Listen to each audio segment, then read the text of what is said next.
ವೀಕ್ಷಕರೇ, ಸ್ವಾತಂತ್ರ್ಯ ಪಂಚಮಿಯ ಸೈನಿಕ ಕಾರ್ಯಕ್ರಮಕ್ಕೆ ಸ್ವಾಗತ. ನಾನು ಲೆಫ್ಟಿನೆಂಟ್ ಕಮಾಂಡರ್ ಗೀತಾ ಲಕ್ಷ್ಮಿ, ನಿವೃತ್ತ ನೌಸೇನಾಧಿಕಾರಿ. ಈ ಹೊತ್ತು ಕರ್ನಲ್ ಸಾಗರ್ ಪಟವರ್ಧನ್ ಸೇನಾ ಮೆಡಲ್ ಅವರನ್ನು ಸಂವಾದದಲ್ಲಿ ತೊಡಗಿಸಿಕೊಂಡಿದ್ದೇನೆ. ಬೀಯಿಂಗ್ ರಿಟೈರ್ಡ್ ನೇವಲ್ ಆಫೀಸರ್, ನನಗನ್ನಿಸ್ತದೆ ಅವರೊಟ್ಟಿಗೆ ಮಾಡುವ ಸಂವಾದದಿಂದ ನನ್ನ ಕಳೆದ ದಿನಗಳ ನೆನಪು ಕೂಡ ನನಗೆ ಇರ್ತದೆ ಅಂತ. ಕರ್ನಲ್ ಸಾಗರ್ ಪಟವರ್ಧನ್ ಅವರು 28 ವರ್ಷಗಳ ದೀರ್ಘ ಸೇವೆಯನ್ನು ಭಾರತೀಯ ಭೂಸೇನೆಯಲ್ಲಿ ಸಲ್ಲಿಸಿದ್ದಾರೆ. ಅದಲ್ಲದೆ ಅವರು ಸೇನಾ ಮೆಡಲ್ ಗೌರವದಿಂದ ಕೂಡ ಪುರಸ್ಕೃತರಾಗಿದ್ದಾರೆ. ನಮ್ಮ ಮುಂದಿನ ಸಂಭಾಷಣೆ ರಾಷ್ಟ್ರಭಾಷೆಯಾದ ಹಿಂದಿ ಮತ್ತು ಆಂಗ್ಲ ಭಾಷೆಯಲ್ಲಿ ನಡೆಸಲಿದ್ದೇವೆ. जय हिंद सर. जय. सर, आपको हमारे इस कार्यक्रम में मैं हार्दिक स्वागत करती हूँ. बहुत शुक्रिया. And I consider it as my privilege to interact with you so that I can also relive my memories and our present generation will get a good message towards building the better nation tomorrow. 71st independence day जो celebrate हो रहा है, उसका मैं आपको विशेष देती हूँ. बहुत शुक्रिया. Thank you so much. आपको भी थैंक यू सर. सर, ये कार्यक्रम के दौरान हम आपके ज़िंदगी के बारे में और युवा पीढ़ी के लिए आपका क्या मैसेज है ये जानना चाहते हैं. तो हम शुरुआत शुरू से करते हैं. बिल्कुल. हमने सुना है कि आप मुंबई के रहने वाले हैं. हाँ. जो आर्थिक नगरी माना जाता है, तो मुंबई में होके एक देश सेवा करने का आपको कैसे इंस्पिरेशन मिला? मैं बम्बई में पैदा ज़रूर हुआ और saint Xavier's boys academy school में था. जब 5वीं कक्षा में था तब मैंने कब्ज़ ज्वाइन कर लिया था और 8वीं कक्षा में आते ही Bharat scouts and guides join कर लिया था. तो मुझे तब से यूनिफॉर्म या वर्दी पहनने की आदत रही है. आगे चलकर जब मैंने कॉलेज में दाखिला लिया तो मुझे आज भी वो दिन याद है. हफ्ता बीत चुका था कॉलेज शुरू होकर और टीजी रूपारेल कॉलेज के मेन बिल्डिंग में मैं खड़ा होकर अपने क्लास की एक नोटिस बोर्ड को पढ़ रहा था, बोर्ड की तरफ देखकर, और मेरी पीठ किसी ने थपथपाई. मैंने पीछे मुड़कर देखा, कोई नज़र नहीं आया. मैंने सोचा किसी ने मजाक किया होगा. मैं फिर नोटिस पढ़ने में मसरूफ़ हो गया. फिर किसी ने पीठ थपथपाई. मैंने फिर पीछे मुड़कर देखा तो फिर आवाज़ आई, वो उधर नहीं, इधर इधर. पूरा पीछे मुड़कर देखा तो मुश्किल से 4.5 फुट का एक छोटा सा बौना आदमी मेरे सामने खड़ा था. वो मुझे यूं देख रहा था. नया है कॉलेज में? मैंने कहा. इतना लंबा चौड़ा है, एनसीसी क्यों नहीं ज्वाइन करता? मैंने कहा वो क्या होता है? कहता है अगली इतवार को आ जाना, पता चल जाएगा. उस वक्त मैंने सोचा चलो चल के देख ही लेते हैं एनसीसी क्या चीज़ है. और इस प्रकार से 1983 में मैंने एनसीसी ज्वाइन की. 15 अगस्त हर साल बड़ी धूमधाम से हमारे कॉलेज में मनाया जाता है. परेड होती है और उससे पहले काफ़ी प्रैक्टिस की जाती है. हर शाम प्रैक्टिस होती है. उस प्रैक्टिस के दौरान पहली बार ज़िंदगी में मैं ड्रिल कर रहा था. सब एक टुकड़ी की हैसियत से कुछ अजीब सा महसूस हो रहा था. देखते देखते 15 अगस्त हो गया और हम सारे एक कक्षा में बैठकर चाय का लुत्फ ले रहे थे जब पहली बार मैंने हमारे एएनओ मेजर लोंढे को देखा. वो काफ़ी सख्त बीमार थे उस वक्त, लेकिन फिर भी उस परेड के लिए खास आए थे. उन्होंने हम सबके सामने एक चुनौती डाली.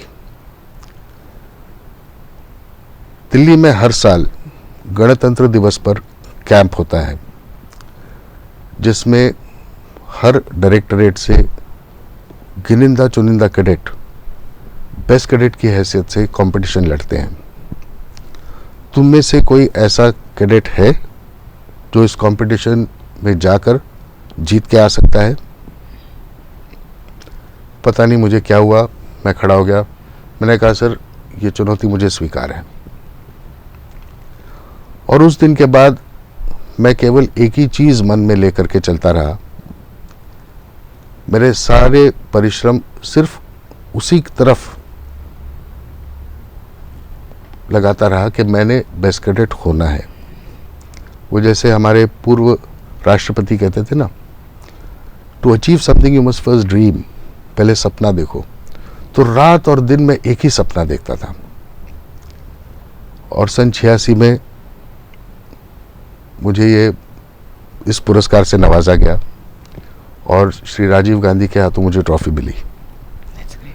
मेरे ख्याल से ये वो उपलब्धि थी जिसने मेरी ज़िंदगी को पलट दिया, क्योंकि अब इसके बाद मेरे दिल में एक ही चाहत थी कि इस खाकी वर्दी को बदली करके मैं हरी वर्दी पहनूं, हिंदुस्तान की सेना में मैं अफसर बन जाऊं। सर ये सुन के बहुत खुशी हुई कि आपने चुनौती स्वीकार की और उधर स्टॉप नहीं किया, आप आगे बढ़े और अवार्ड भी जीत ली और उसको एक साकार रूप भी दिया आर्मी ज्वाइन करके। हाँ, हालांकि एनसीसी ने सिर्फ मुझ में नहीं, कई सारे ही कैडेट्स में एक चुनौती को स्वीकार करने का और उसमें कामयाबी हासिल करने का जज्बा जगाता है। मैंने एक एनसीसी कैडेट की हैसियत से कई सारे कैंप किए, जिनमें अगर कुछ प्रमुख कैंपों के बारे में बताऊं तो 2 बार मैं महाराष्ट्र के मेरे ग्रुप की तरफ से हॉकी खेल चुका हूं। फिर मैंने आर्मी अटैचमेंट कैंप किया हुआ है, पैरा जंप्स किए हुए हैं, पैरासेलिंग किया हुआ है, स्कूबा डाइविंग किया हुआ है, रिपब्लिक डे परेड कैंप किया हुआ है और साथ ही मैं 1986 में इंग्लैंड भी गया था। Oh, that's great. Youth exchange programme के तहत। तो एनसीसी ने मुझे बहुत कुछ दिया, मेरी पूरी पर्सनालिटी को डेवलप करने में, अपने आप को जानने में, अपने एटीट्यूड को बनाने में एनसीसी का एक बहुत बड़ा हाथ रहा है। सर आगे चल के एनसीसी ने जो दिया आपको, उसको कैसे फाइन ट्यूनिंग किया बिफोर ज्वाइनिंग आर्मी? हालांकि एनसीसी क्या देता है एक कैडेट को, जैसे सबसे पहले अगर हम एनसीसी का मोटो देखें, यूनिटी एंड डिसिप्लिन, एकता और अनुशासन, तो ये अनुशासन बहुत ज़रूरी होता है अपनी ज़िंदगी को आकार देने के लिए। बिल्कुल। इस अनुशासन को जब हम अपने खून में शामिल कर लेते हैं और एक के बाद एक कैंप करते रहते हैं, लोगों से मिलते हैं, एक साथ एक टुकड़ी बन करके काम करने का जज्बा हम में आ जाता है, किसी भी चुनौती को स्वीकार करके उसमें कामयाबी हासिल करने का मादा आ जाता है, कठिन परिस्थिति में उसको फेस करना, और जब कोई नाकामयाबी का सामना करना पड़े तब भी अपने हौसले बुलंद रख करके दोबारा कोशिश करके कामयाब होना, ये एनसीसी काफ़ी हद तक अपने कैडेट्स को सिखाता है। कामरेडायर, भाईचारा, टीम वर्क, एक टुकड़ी में काम करना, स्पिरिट ऑफ एडवेंचर, कोई रोमांचक चीज़ें करना, साथ ही देश का एक अच्छा नागरिक बनना,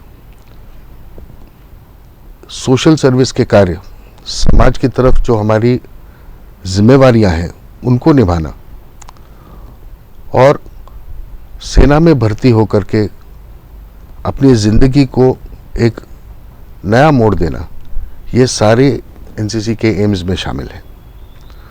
तो एनसीसी इस देश के तकरीबन 13 लाख से ज़्यादा बच्चों का पसंदीदा यूथ ऑर्गेनाइजेशन है, और मैं समझता हूँ कि ये कई जिंदगियों को परिवर्तित करता है और करता रहेगा। हालांकि देखा जाए तो ये जो भी एनसीसी करता आया है, आज के ज़माने में मैनेजमेंट में जार्गन में हाँ, बिल्कुल। सीखा जाता है, बिल्कुल। Specially in corporate world. ज़रूर, बिल्कुल। सर कुछ एंटरटेनमेंट के बारे में मैंने सुना कि आपने कुछ सीरियल में भी काम किया हुआ है। हाँ, मुझे ज़िंदगी में ये भी मौका मिला था। हालांकि हुआ ऐसे, सन 88 में जब हिंदुस्तानी सेना श्रीलंका में अपने लड़ाई चरम सीमा पर थी और तब परमवीर चक्र को प्रदान किया गया कर्नल परमेश्वरन को।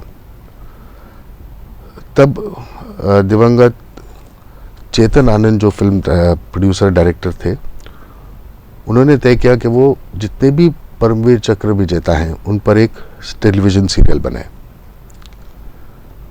और सारे ही परमवीर चक्र विजेताओं की ज़िंदगी को उन्होंने गौर से पढ़ करके उनकी कहानियाँ किस प्रकार से घटी, इसका उन्होंने जब स्क्रिप्ट बनाया तो उनको सबसे ज़्यादा भाया एक बिल्कुल कमसिन उम्र का अरुण खेतरपाल, जो अपनी ट्रेनिंग पूरी करके बाहर निकलते ही 71 की लड़ाई में शामिल हो गया और उसकी बहादुरी की और दिलेरी की सिर्फ हमारे ही नहीं लेकिन दुश्मनों ने भी बहुत प्रशंसा की।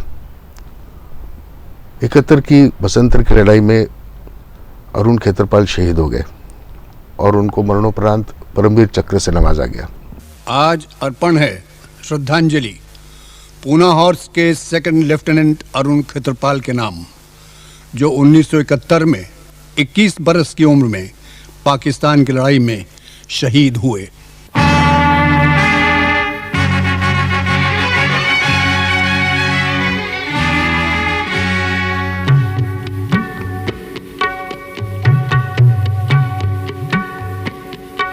शान तेरी कभी कम न हो ऐ वतन, मेरे वतन, मेरे वतन। शान तेरी कभी कम न हो ऐ वतन, मेरे वतन, मेरे वतन।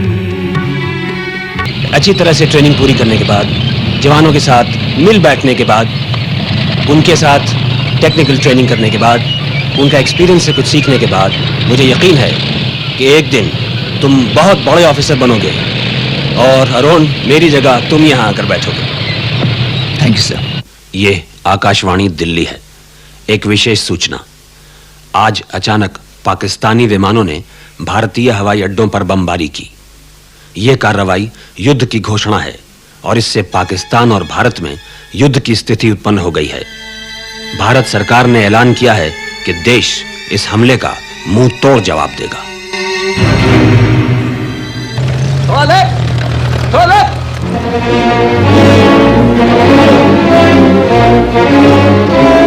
फॉर मल्लू, अभी वहां से कोई भी पीछे हरकत नहीं करेगा।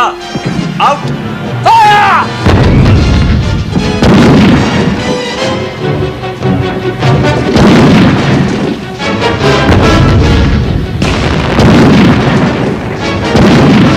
अरुण, तुम्हारे टैंक में आग लग गई है, टैंक से बाहर निकल आओ। Over. Sir, only my tank is on fire. मेरी गन अभी भी काम कर रही है। I'll get these tanks. Operator, radio set of करो ताकि ऑर्डर ना आए।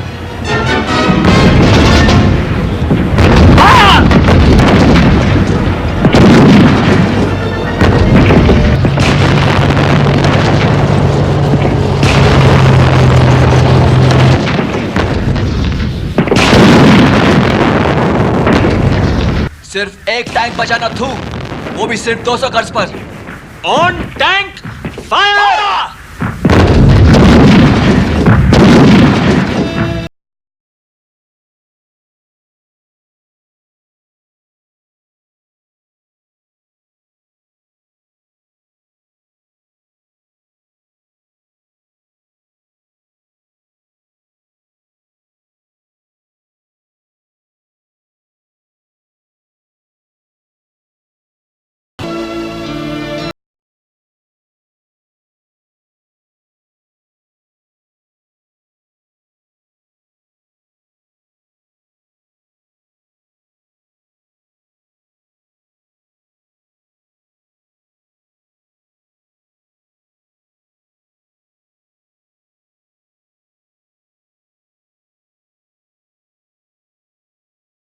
ठंडा पानी नहीं, चाय लाओ, जल्दी चाय लाओ।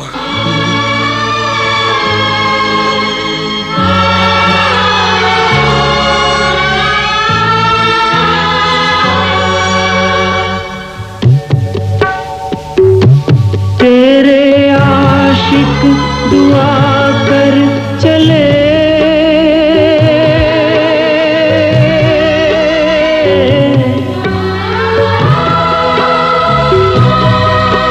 तेरा माथा चमकता रहे।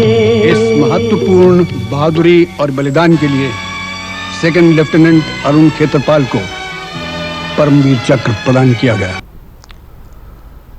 तो चेतन आनंद साहब थे, उनके दिल में ये था कि मैं किसी एस्टैब्लिश स्टार को अरुण की भूमिका निभाने पर नहीं लगाना चाहता, क्योंकि फिर वो एपिसोड उस स्टार का एपिसोड कहलाएगा, अरुण की कमसिनता उसमें दिखेगी नहीं।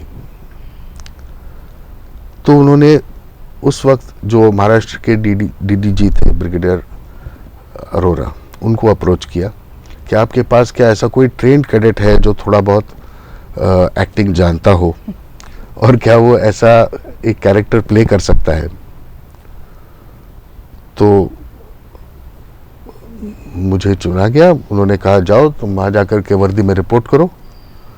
हम वर्दी पहन के पहुँच गए, और ताज्जुब की बात यह है कि उस वक्त मैं जिस प्रकार से दिखता था, चेतन साहब के सामने खड़े होकर के जब उन्होंने मुझे देखा और सामने रखी हुई अरुण की तस्वीर देखी, तो मानो ऐसे लग रहा था जैसे मैं और वो जुड़वा भाई हो। तो 1 मिनट में उन्हें पसंद आई, कैरेक्टर के लिए उन्होंने चुन लिया, और फिर इस सीरियल को मैंने करना था। कुछ चीज़ें बीच में घट गई, सीरियल तुरंत शुरू नहीं हो पाया, और मुझे सेना में प्रवेश मिल गया। मैं इंडियन मिलिट्री एकेडमी चला गया। वहाँ रहते 1 साल गुजर गया, फिर भी सीरियल का आगे कुछ नहीं हुआ। मैं पास आउट होने वाला था जब अचानक एक दिन मुझे सीनियर अफसर से बुलावा आया कि ऑफिस में आके मिलो। मैं बहुत घबरा गया। मुश्किल से हफ्ता बचा हुआ था पास आउट होने के लिए, अब मेरे से क्या गलती हो गई। मैं डरता डरता उनके दफ्तर में गया, तो वहाँ चेतन साहब बैठे थे, और उन्होंने कहा हम सीरियल अब शूट करेंगे और अरुण का रोल आप ही करोगे। तो ये मैं मेरा सौभाग्य समझता हूँ कि इतने महान, बहादुर, दिलेर, शहीद परमवीर चक्र विजेता अरुण खेत्रपाल का रोल मुझे करने का मौका मिला, और चेतन साहब जैसे बहुत बड़े डायरेक्टर के साथ भी काम करने का मौका मिला। ये जानकर बहुत खुशी हुई सर। जैसे आप बता रहे थे कि श्रीलंका के अनुभव, वैसे किन किन भागों में आपको सेना के दौरान सेवा करने का मौका मिला है, और क्या अनुभव था? मतलब मैं तो ये कहूँगा कि सेना की नौकरी के दौरान मैंने हिंदुस्तान के वो जगह देखी है जो शायद मैं कभी जाता नहीं, क्योंकि अमूमन सेना वही होती है जहाँ और कोई नहीं होता। तो मैंने राजस्थान के रेगिस्तान भी देखे हैं, कश्मीर की ऊंची ऊंची पहाड़ियाँ भी देखी हैं। कश्मीर में रहते मैं सियाचिन ग्लेशियर में भी सेवारत रह चुका हूँ। फिर आसाम में भी था मैं 4 साल के लिए, जहाँ पे अलगावाद की तरफ अलगावाद से लड़ता रहा, और इसके अलावा इन्फेंट्री स्कूल में मैं इंस्ट्रक्टर रहा हूँ, और सिलेक्शन सेंटर में भी मैंने एक जीटीओ की हैसियत से काम किया है। तो बड़े अजीबो गरीब अनुभव आते रहे, ऐसे ऐसे नज़ारे देखे जो हज़ारों करोड़ों रुपए भी खर्च करके लोग देख नहीं सकते। और मैं अपने आप को बहुत खुशकिस्मत समझता हूँ कि सियाचिन जैसी जगह जहाँ पर इतनी भीषण सर्दी होती है, वहाँ दुश्मन से ज़्यादा तापमान से लड़ाई होती है, ऊंचाई से लड़ाई होती है, कम ऑक्सीजन से लड़ाई होती है, और उसमें मैं एक नहीं 3 बार सियाचिन जाके आया हुआ हूँ। तो मुझे खुशी है कि मेरे अनुभव तो बहुत सारे हैं। एक ही बात है, सेना की ज़िंदगी आसान नहीं, कठिन है, बहुत कठिन है। सर, आपके ये रोमांचकारी अनुभव जो है वो मुझे लगता है 1-2 मिनट में नहीं होगा, तो हम एक छोटा सा ब्रेक लेके वापस आते हैं। ज़रूर। ವೀಕ್ಷಕರೇ, ಈಗೊಂದು ಸಣ್ಣ ವಿರಾಮ, ನಂತರ ನಾವು ನಮ್ಮ ಸೈನಿಕ ಕಾರ್ಯಕ್ರಮವನ್ನು ಮುಂದುವರಿಸುತ್ತೇವೆ.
विरामದ ನಂತರದ ಕಾರ್ಯಕ್ರಮಕ್ಕೆ स्वागत।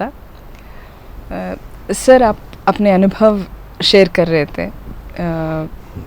आप सेना मेडल से सम्मानित है, हम कुछ उसके बारे में सुनना चाहेंगे आपसे। मुझसे सेना मेडल से नवाजा गया हूँ, और बस मैं इतना ही कहूँगा कि ये कश्मीर में जब मैं सेवारत था 45 राष्ट्रीय राइफल में, तब कुछ आतंकवादी सरहद पार से आते हुए उन्हें हमने रोकना चाहा। उस वक्त रात के तकरीबन 3:15 बजे हुए थे जब मुठभेड़ शुरू हो गई। पहाड़ी इलाका, 10,000 फुट से ऊंचा, घने जंगल और बिल्कुल खड़ी चढ़ाइयाँ, इसमें रात का अंधेरा और आतंकवादियों के साथ मुठभेड़, ये वाकई बहुत रोमांचक है।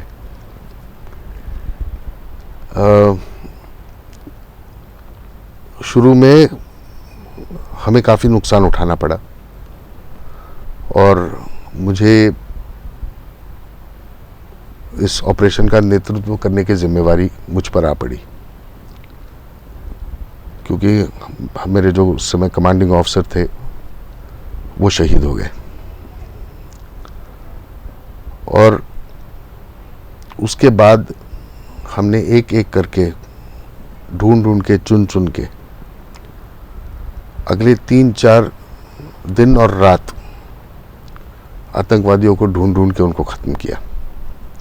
सेना मेडल मिलना, नवाजा जाना, ये तो कुछ हद तक किस्मत की बात होती है, लेकिन एक सैनिक का सबसे पहला और अंतिम कर्तव्य होता है अपने देश की हिफाजत करना, और ये करने का मुझे सौभाग्य प्राप्त है।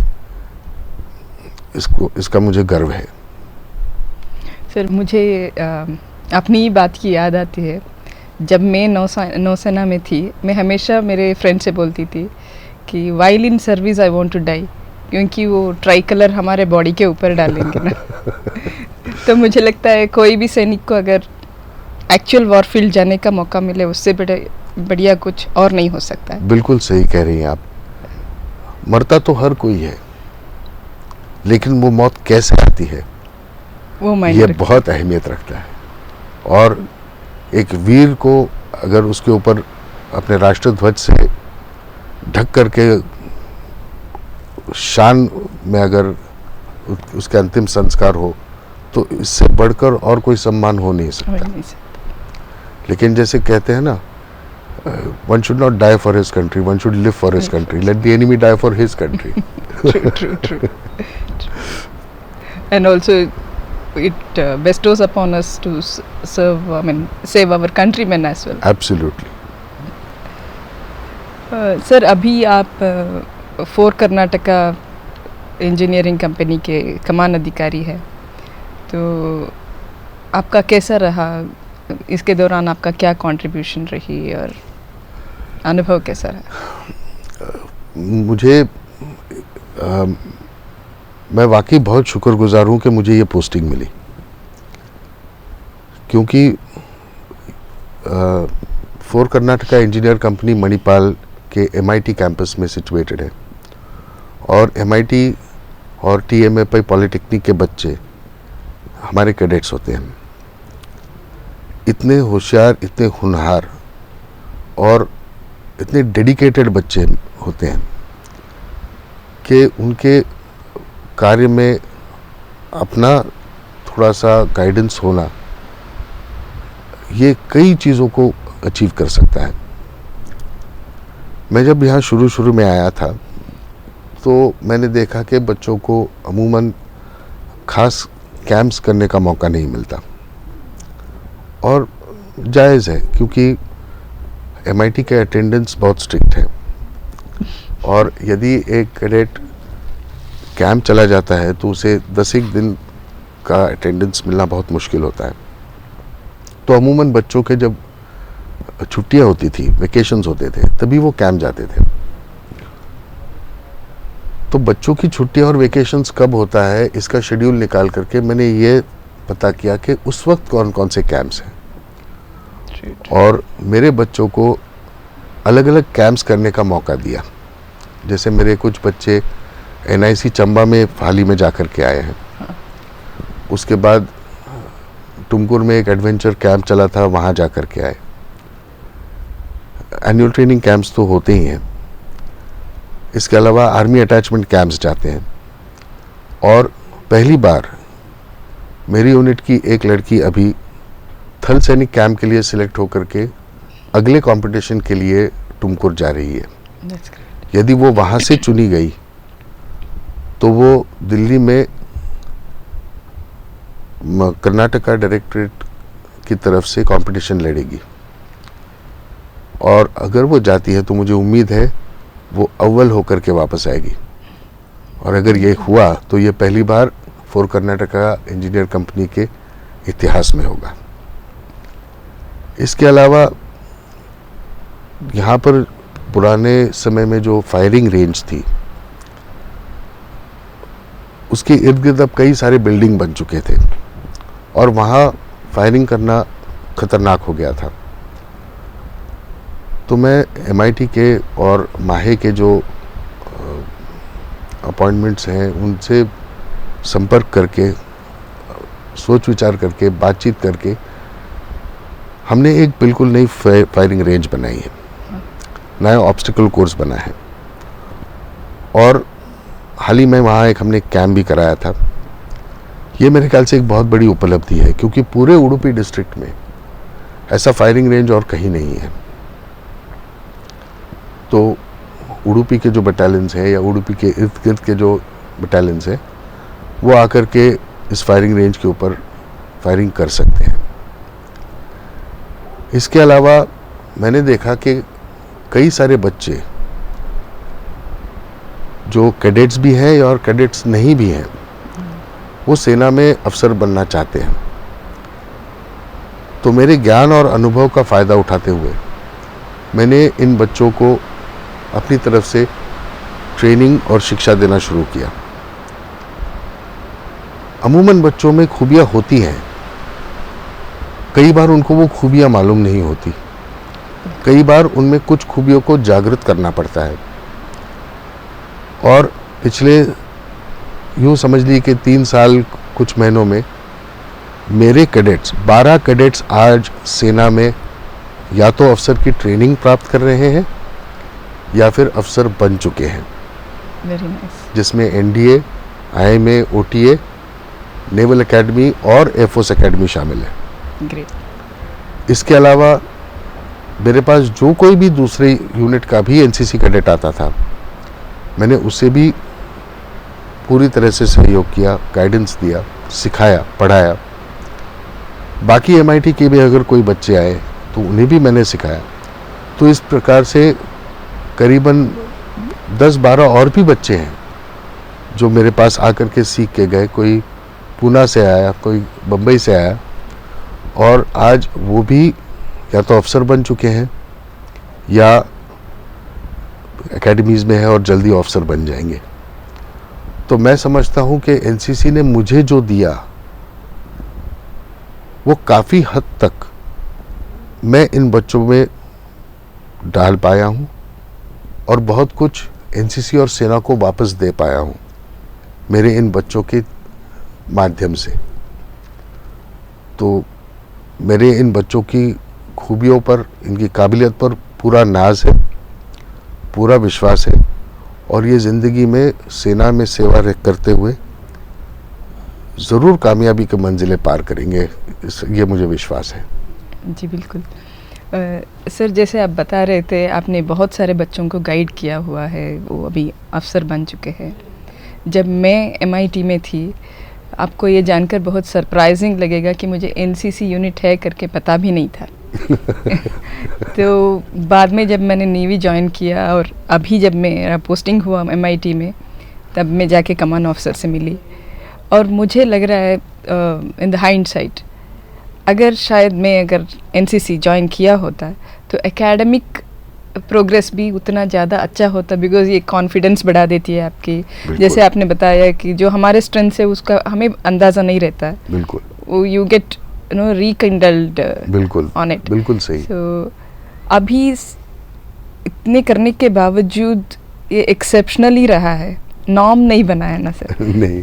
तो आप प्रेजेंट जनरेशन को अगर उनको सर्विस ज्वाइन करना है तो क्या क्या करना चाहिए, कैसे बढ़ना चाहिए? सबसे पहले सपना देखना चाहिए, और सिर्फ सपना देख करके वही छोड़ना नहीं चाहिए, उस सपने का पीछा करना चाहिए। उसके पीछे मेहनत और लगन निहायत ज़रूरी है, और जब ये दोनों होगी तो तैयारी भी अच्छी होगी। अगर कोई वाकई सेना में कोई कैडेट या और कोई कैंडिडेट जाना चाहता है तो मैं बहुत मामूली सी 4-5 चीज़ें उनसे कहूँगा जो तैयारी की हैसियत से करें। सबसे पहले अपने आप को शारीरिक रूप से मजबूत, बलवान करें। इसका मतलब ये नहीं कि वो पहलवान बन जाए। इसका मतलब ये होता है कि कम से कम वो 4-5 किलोमीटर दौड़ सके, कुछ डंड पेल सके, कुछ सिटअप्स कर सके, तो शारीरिक रूप से उसके मसल्स अच्छे टोन अप हो जाए। दूसरा, देश में, दुनिया में क्या हो रहा है इसके बारे में विस्तृत जानकारी रखें। सेना में सेवा करते हुए आप बेवकूफ़ हरगिज़ नहीं रह सकते। देश विदेश में अंतर्राष्ट्रीय स्तर पर इतनी उथल पुथल हो रही है और हम उससे अछूते नहीं रह सकते, तो उसके बारे में हमें जानकारी होनी चाहिए। ये कैसे बादल हैं, ये कहाँ जाकर के बरसेंगे, किस तरह से बरसेंगे, इसका अंदाज़ा हमें तभी आ सकता है जब क्या हो रहा है इसकी नब्ज़ पर हमारी उंगली हो। यानी कि हर दिन अखबार पढ़ना, न्यूज़ देखना और अपने ज्ञान को बढ़ाते रहना। इसके अलावा लिखने की आदत आजकल हमारे युवा में स्मार्टफोन की वजह से सिर्फ अंगूठे से लिखने की आदत हो गई है। हाथ से लिखने की आदत बरकरार रहनी चाहिए।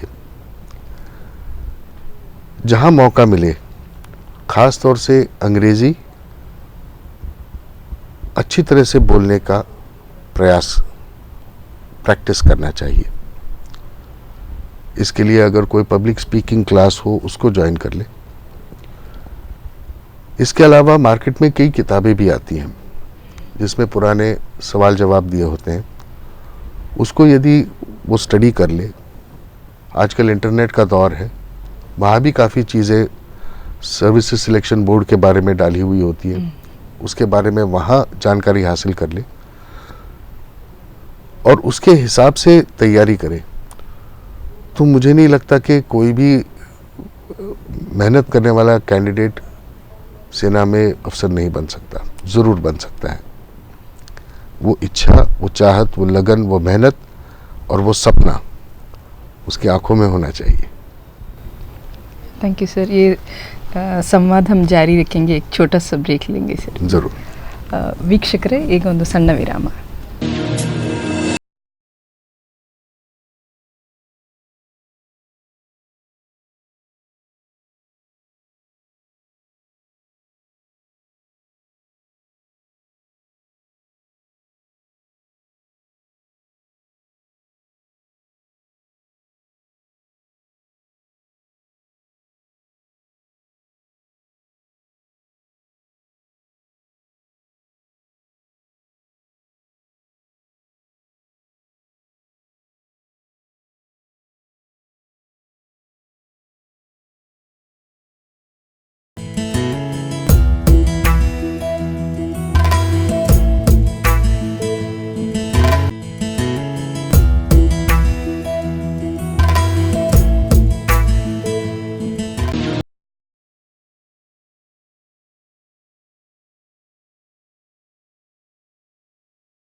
ವಿರಾಮದ ನಂತರದ ಕಾರ್ಯಕ್ರಮಕ್ಕೆ ಸ್ವಾಗತ ಸರ್. Welcome back.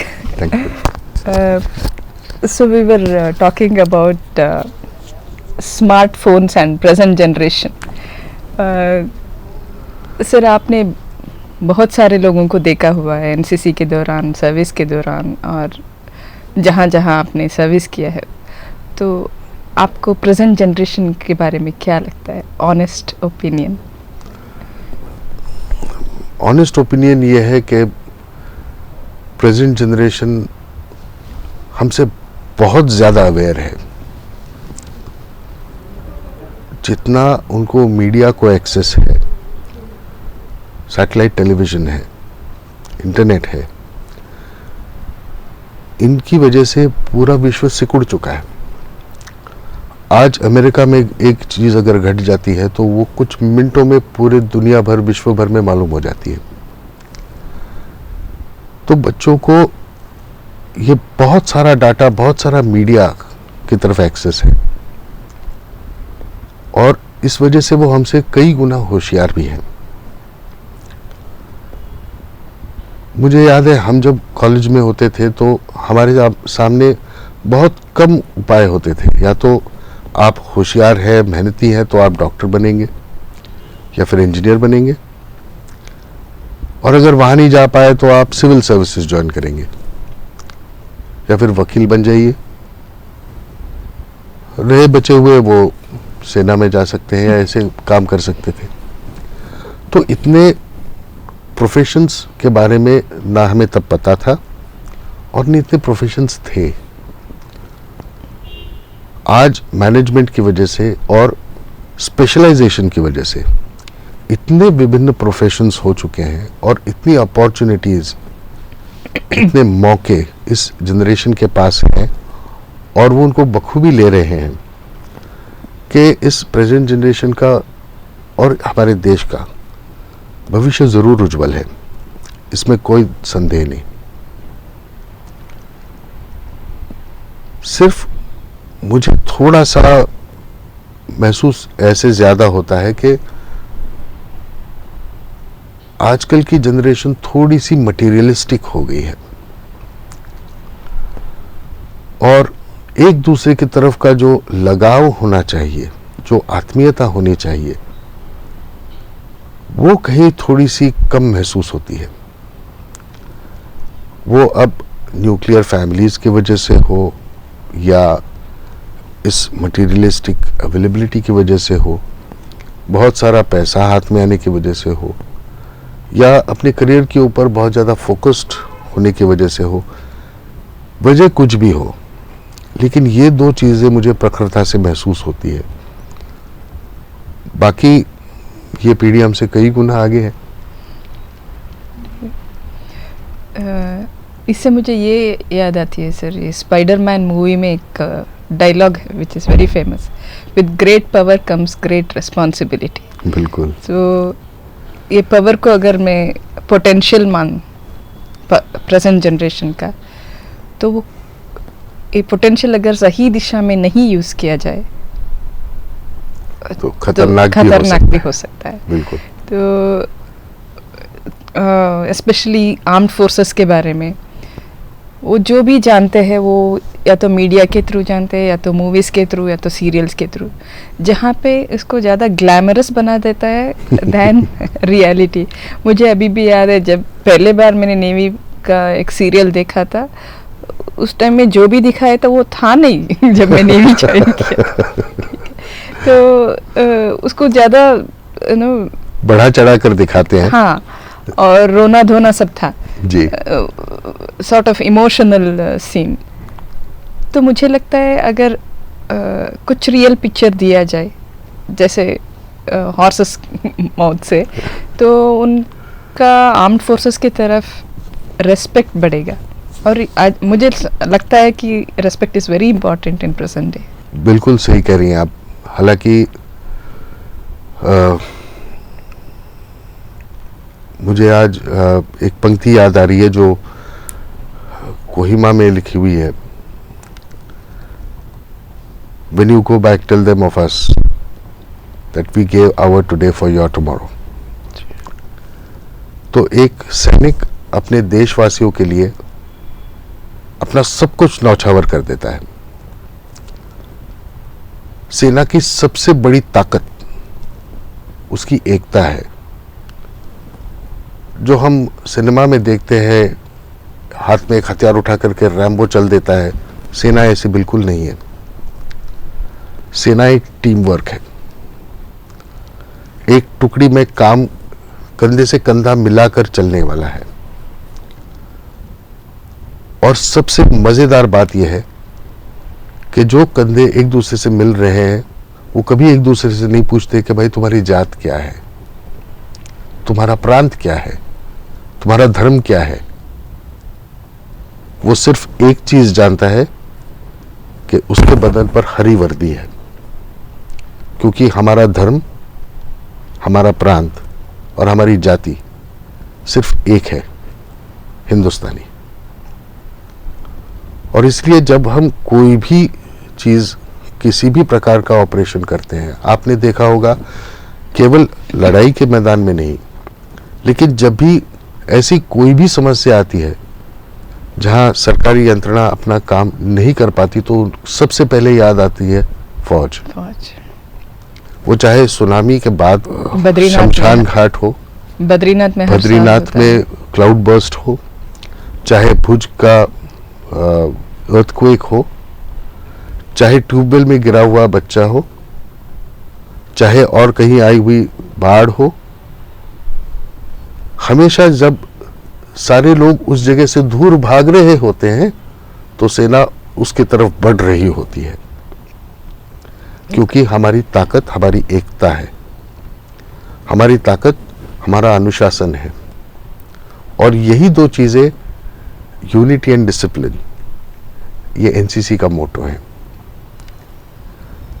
इस डिसिप्लिन के कारण, इस एकता और अनुशासन के कारण, और हमारी डाइवर्सिटी को हमारी ताकत बनाते हुए, हमारी विभिन्नता ही हमारी ताकत है, इस ताकत को आगे बढ़ाते हुए सेना अपना काम करती है।